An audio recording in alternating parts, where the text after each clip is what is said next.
હાલો મિત્રો, જય શ્રી કૃષ્ણ। આજે બનાવશું કાજુનું શાક। તો કાજુ ઘીમાં શેકી નાખ્યા છે, ટમેટાં, આ સવાણું, ગાંઠિયા ને તલનો ભૂકો છે। આ છે કાંદો, આ છે તલ વઘારમાં નાખવાના। આપણે તૈયાર છે શાક વઘારવાનું। આ ભરેલા મરચાં બનાવવાના છે। કાંદો નાખી દીધો છે। કાંદો સડી જાય ને પછી ટમેટો નાખવાનો છે।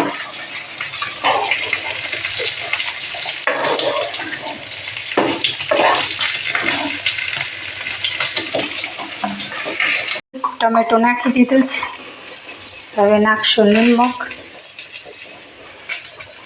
નાખશું હળદર, નાખશું ધાણા જીરું,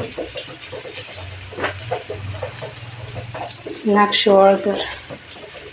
આકારે બનાવીએ છીએ પરોઠા।